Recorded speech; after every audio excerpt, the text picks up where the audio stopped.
उसकी शुरुआत हम लोग कर रहे हैं। जैसा कि आप सब लोग अवगत हैं, कल पूरे देश में कोरोना वैक्सीनेशन का कार्यक्रम प्रारंभ हो रहा है और उसी कड़ी में बिहार में भी हम लोग इस कार्यक्रम को कर रहे हैं। उससे संबंधित एक बहुत ही संक्षेप में आप लोगों को एक जानकारी हम लोग दिखा देते हैं। कई मीडिया कर्मीगण पूछते रहते हैं हम लोगों से। हम लोग की यह कोशिश है कि जो भी रेलेवेंट इंफॉर्मेशन है आपके लिए, हम लोगों ने कुछ फोल्डर में भी आपको दे दिया है और एक प्रेजेंटेशन के बाद माननीय मंत्री महोदय आपको संबोधित करेंगे और उसके बाद अगर आपके कोई प्रश्न होंगे तो हम लोग उसको भी आपको बता देंगे। We can start the presentation. जैसा कि आप लोग अवगत हैं, मैं फिर बता दे रहा हूं, मुख्य रूप से ये अत्यंत महत्वपूर्ण जो योजना है, इसकी मॉनिटरिंग कैसे की जा रही है और ये निरंतर की जाएगी। कल इसकी शुरुआत है तो स्टेट लेवल पर मुख्य सचिव महोदय के स्तर पर एक राज्य स्तरीय स्टीयरिंग कमेटी है and there is a state task force under me. तो इसमें हम लोग समीक्षा करते हैं। जिला स्तर पर there is a district task force headed by the district magistrate. जिला पदाधिकारी के स्तर पर जिला स्तरीय समन्वय के लिए और पूरी तैयारी को देखने के लिए, और उसी प्रकार प्रखंड स्तर पर ब्लॉक टास्क फोर्स है जिसमें वहां के बीडीओ, अंचलाधिकारी सब लोग रहते हैं और इसकी लगातार मीटिंग हुई है और सभी स्तर पर तैयारी को देखने के लिए ये सारी जो बैठकें हैं हो चुकी हैं। हम लोगों का जो स्टेट कंट्रोल रूम है 104 है। इससे संबंधित वैक्सीनेशन से संबंधित जो लोग को भी ये टीकाकरण के कार्यक्रम में शामिल किया गया है और उनको कुछ कहना हो तो वो 104 पर, और राष्ट्रीय स्तर पर यह नंबर है 1075। जैसा कि ये आप लोगों को बताया गया है, फिर एक बार बता रहे हैं, कल स्वास्थ्य कर्मियों, हेल्थ केयर वर्कर्स के लिए है और इसमें जो सरकारी है और निजी क्षेत्र में कोई भी हमारे स्वास्थ्य कर्मी, द कोरोना वॉरियर्स, उन लोगों के लिए कल का ये वैक्सीनेशन अभियान स्टार्ट हो रहा है। इसके बाद जो फ्रंटलाइन वर्कर्स होते हैं, इसमें राज्य के पुलिस के लोग हैं, केंद्र पुलिस है, आर्म फोर्सेस, जैसे कि बिहार के कंटेक्स्ट में दानापुर में जो सेना की टीम है, गया में सेना की टीम है, वो लोग शामिल होंगे, और होमगार्ड्स हमारे जितने हैं और गृह कारा के जो स्टाफ हैं, आपदा प्रबंधन के वॉलेंटियर्स हैं, सिविल डिफेंस ऑर्गेनाइजेशन, राजस्व से संबंधित कर्मीगण, और बहुत महत्वपूर्ण है जो नगर निकायों के हमारे सफाई कर्मीगण हैं, म्युनिसिपल वर्कर्स हैं, ये तमाम लोग फ्रंटलाइन वर्कर्स हैं।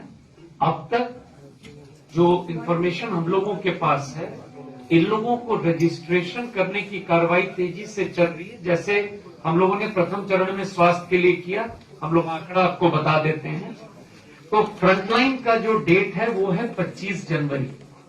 तो 25 जनवरी तक इस पूरे डाटा को हम लोग अपडेट कर और फिर इनके वैक्सीनेशन का कार्यक्रम, और फिर जो नेक्स्ट जो चरण है वो है जो आबादी, सामान्य आबादी, आप हैं उसमें, सब लोग हैं उसमें, जो लोग 50 वर्ष के ज्यादा के लोग हैं, 50 वर्ष से कम के लोग हैं, जिनको कोमोर्बिडिटी है, तो उन लोगों के लिए ओपन किया जाएगा।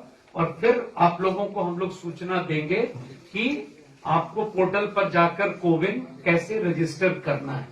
तो ये प्रक्रिया है आज के दिन में हेल्थ केयर, इसके बाद फ्रंटलाइन और उसके बाद में जो हमारी एज ग्रुप जो प्राथमिकता की है। ये जानकारी दे रहे हैं जैसे हेल्थ केयर वर्कर्स का सारा समन्वय स्वास्थ्य विभाग, भारत सरकार और हम लोग यहाँ पर, ये जिम्मेवारी पूरे स्वास्थ्य विभाग मंत्रालय की थी, भारत सरकार और हम लोगों की। उसी प्रकार फ्रंटलाइन वर्कर्स में अगर आप देखें तो जो पुलिस महकमा है वो basically ministry of home affairs देख रहा है और हम लोगों के यहाँ गृह विभाग। उसी प्रकार दिल्ली में जो नोडल है म्युनिसिपल वर्कर्स के लिए ministry of housing and urban affairs, यहाँ पर नगर विकास विभाग इसको देख रहा है। पूरी सूची, उनका नंबर, मोबाइल नंबर, और इसमें सिर्फ सरकारी कर्मी नहीं है, हमारे वो म्युनिसिपल वर्कर जो आउटसोर्स्ड हैं, जो गाड़ी चलाते हैं, जो किसी के द्वारा रखे गए हुए लोग हैं, वो सबको भी हम लोग को देना है। और जो प्रायोरिटाइज एज ग्रुप है जो मैंने बताया, वो जब आ जाएगा तो वो आपको हम लोग सूचना दे देंगे, उसमें सेल्फ रजिस्ट्रेशन करना है। नेक्स्ट, आज के दिन में ये आंकड़ा आज सुबह 10:15 बजे का, ये बिहार का आंकड़ा है 4,64,160। ये हमारे लाभान्वित जो कोविड पोर्टल पर स्वास्थ्य कर्मी जो रजिस्टर्ड है, इसमें जैसा आप देख रहे होंगे कि सरकारी जो आंकड़े हैं, जो सरकार में काम कर रहे हैं लोग, वो है लगभग 3,80,000, टू बी प्रिसाइज 3,79,962, और प्राइवेट क्षेत्र के 84,198। ये सुबह 10:15 का फिगर है। तो जो कल से कार्यक्रम शुरू हो रहा है, यह बेसिकली वो आंकड़ा है जो ये हमारे हेल्थ केयर वर्कर्स हैं जिनको वैक्सीनेशन दिया जाएगा। नेक्स्ट, ये एक आपको आइडिया के लिए हम लोग बता रहे हैं कि किस तरह से, जैसे चुनाव में हम लोग बूथ बनाते हैं, तो वैक्सीनेशन साइट का एक आइडिया दिया जा रहा है। पहले जहां से आप एंट्री करेंगे, एक कमरा बना हुआ है, आप में से कई लोग देख चुके हैं ड्राई रन में भी, वो वेटिंग रूम एरिया जहां पर लोग एकत्रित होते हैं। उसके बाद जाकर आपका जो आधार कार्ड, जिसको रजिस्ट्रेशन कहते हैं, वो चेक होगा। ये पूरा डिजिटल प्लेटफॉर्म पर है और आधार कार्ड दिखाना पड़ेगा कि ऐसा नहीं है जो रजिस्टर्ड नहीं है उनको वैक्सीनेट नहीं किया जाएगा, एकदम स्पष्ट है। तो जो रजिस्टर्ड है वही वैक्सीनेट होंगे। उसके बाद जहां उनको सुई लगेगी वो वैक्सीनेशन एरिया या रूम कहते हैं।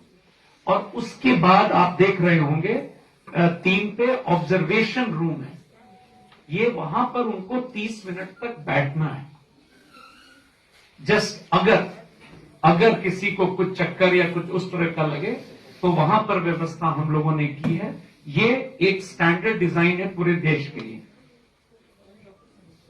ये जो कल कार्यक्रम हो रहा है उसमें हम लोग जो टॉप मोस्ट है वो है मेडिकल कॉलेज हॉस्पिटल, चाहे वो एम्स हो, पटना मेडिकल कॉलेज हो, नालंदा हो, श्री कृष्ण, जितने भी हमारे मेडिकल कॉलेज।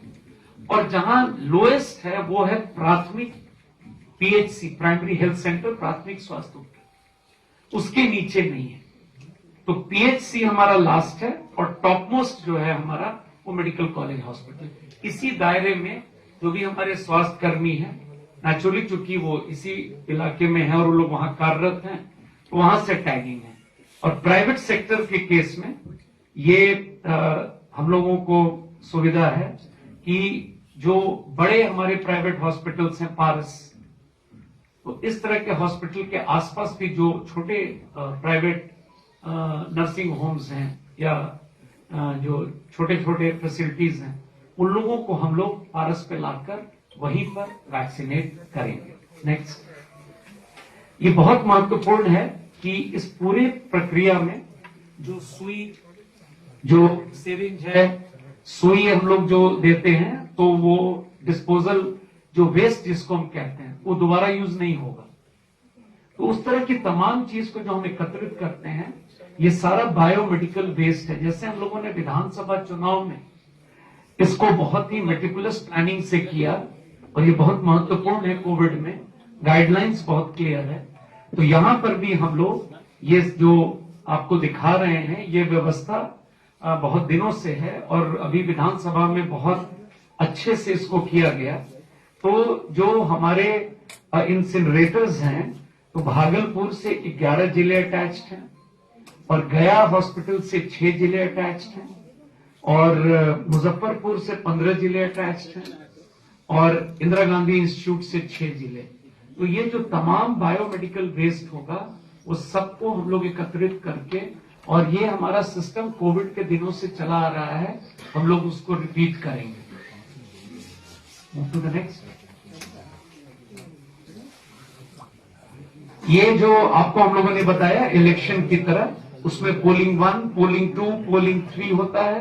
इसमें वैक्सीनेशन ऑफिसर 1 जो चेक करेंगे, वैक्सीनेशन ऑफिसर 2, वैक्सीनेटर ऑफिसर जो सुई देंगे, और वैक्सीनेशन ऑफिस 3 और 4 है जो ऑब्जर्वेशन रूम में बैठेंगे।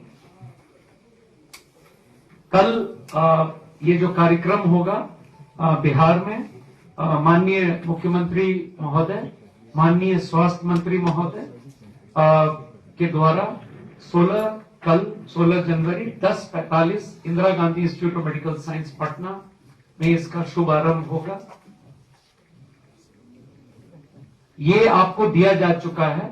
ये 300 सेशन साइट हैं हमारे 3800 जिला की। ये सूची आप लोगों को उपलब्ध करा दी गई है। कल हम लोग 300, जब हम सेशन साइट कहते हैं तो स्थल, 300 स्थल पर वैक्सीनेशन का काम शुरू होगा। ये 2 जगह हम लोगों ने रखा है, पटना में पारस और इंदिरा गांधी, जहां दिल्ली से अगर कोई बातचीत करना चाहे तो दोनों स्तर से बातचीत हो सकती है। नेक्स्ट।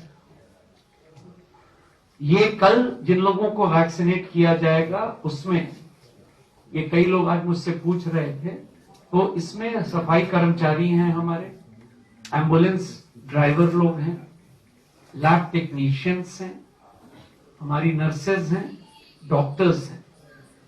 और ये हम लोग की कोशिश है कि प्रथम दिन वैसे लोग इस कैटेगरी में जो 50 से ऊपर हों, लेकिन उनको कोई कोमोर्बिडिटी नहीं होनी चाहिए, मतलब उनको कोई और किसी प्रकार की बीमारी न हो। ये सूचना आपके पास है। कोविशील्ड, आप में से कई लोग थे उस दिन एयरपोर्ट पर, हमें 54,900 प्राप्त हुआ है, और कोवैक्सीन हम लोगों को 1000 वायल मिला है। 54,900 डोज, क्योंकि कोई मुझसे पूछ रहे थे, तो 10 डोज एक वायल से होता है जहां तक कोविशील्ड का सवाल है, और कोवैक्सीन में 20 डोज पर वायल होता है। तो ये हमारे पास टोटल है, ये पर्याप्त है हमारे इस अभियान के लिए। ये हम लोगों ने एक आपको आइडिया दिया है कि कैसे हम लोगों ने जो हमारे 10 रीजनल सेंटर्स हैं, वैक्सीन स्टोर्स, वहां हम लोगों ने भेजा, और वहां से किस जिले को हम लोगों ने टैग किया है, और जो कोल्ड चेन पॉइंट्स होता है वहां तक पहुंचाने की प्रक्रिया, एक आइडिया आपको हम लोगों ने दिया है इसमें। ये आपको RABS जो रीजनल वैक्सीन स्टोर है, स्टेट वैक्सीन स्टोर NMCH, यहां से निकलकर हमारे 10 रीजनल वैक्सीन स्टोर, और वहां से 38 जिला, हर रीजनल वैक्सीन स्टोर से 4, 5, 6 जिले टैग्ड हैं, उसकी एक सूचना है।